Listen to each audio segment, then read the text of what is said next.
Peace and blessings. In this video, I want to address something that many of us have experienced at one point or another in our homeschooling journey. And this video is not even just for homeschoolers, but it's also for family members who know someone who's homeschooling or have someone in their family that's homeschooling as well. So sometimes in our lives in general, we go through issues, we have problems, we have struggles, and naturally you want to go to someone and you want to vent. You want to talk about it. Well, when a homeschooler has an issue or has a problem and wants to vent, sometimes we can be pretty apprehensive about sharing it in general, because the first thing that comes out of someone's mouth when we discuss or disclose that we have a problem is, well, maybe you need to stop homeschooling, or maybe you need to enroll them in school, or maybe you need to let the professionals handle it. Something to that degree. It may not be those exact words. It could be direct, it could be very indirect, but they are pretty much alluding to you need to stop homeschooling them. Now, on the flip side of that, I have associates that are licensed professional educators, and they say the exact same things. They have children in their class that struggle. They've hit a plateau. I don't know what I'm going to do with this student. I can't wait for the school year to be over. I've heard all kinds of things. And the response to those professional educators is not the same. It's, oh, you can do it. I know you're going to work it out. Let's devise a plan. Let's do this, that, and the third to make sure that this student succeeds. Now, let me tell you, for those of you who have family members that are homeschooling, or you know a homeschooling family, them putting their children back in school is not the answer to their problems. And it says more about you as an individual as it does about them. They're coming to you in confidence because they want to vent. That doesn't necessarily mean they want to throw in the towel. It doesn't mean that they want to give up. It just means they want to get something off their chest. Maybe they want some feedback. Maybe they want some advice. Or maybe they just want to vent. And that's it.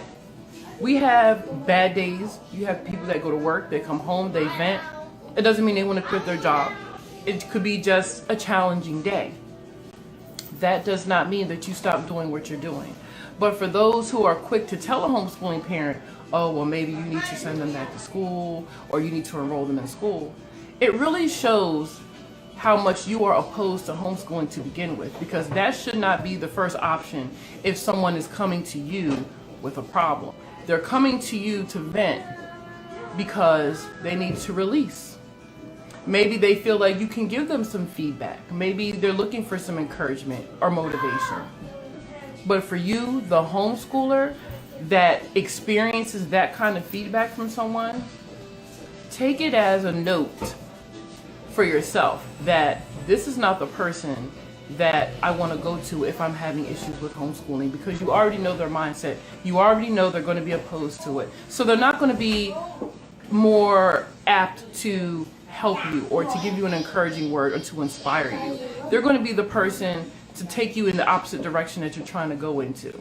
For those parents or for those family members or for those friends or complete strangers who come from a genuinely good, honest place, don't let you need to enroll your children back in school be the first option you give a parent. Because when it comes to educating your children, you have a series of keys. And your children's minds are like locks. And sometimes even for a professional educator, you have to find the right key to unlock that door so that that student can keep moving forward. If you don't have the right keys, or if you're trying to use one key to open several locks, you're not going to open up that door for them.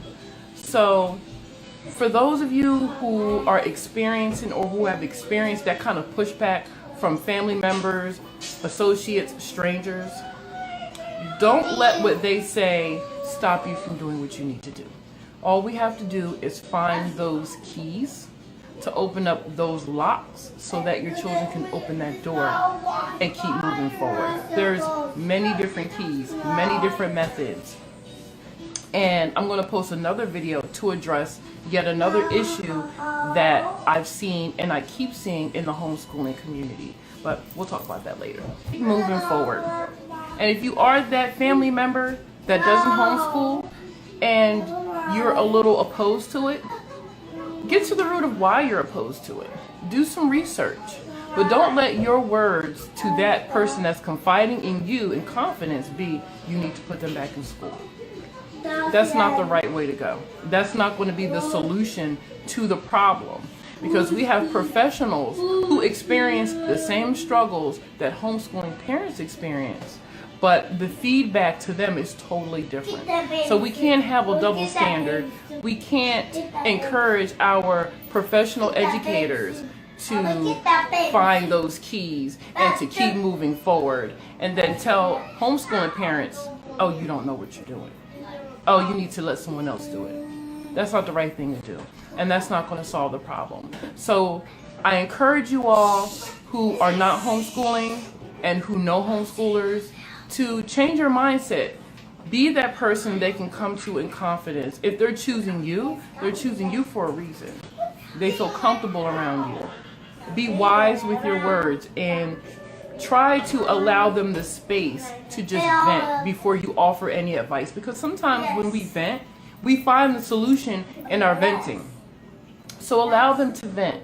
And if they open the door for you to give them some type of feedback or opinions or recommendations, just be mindful of how you do it. Peace.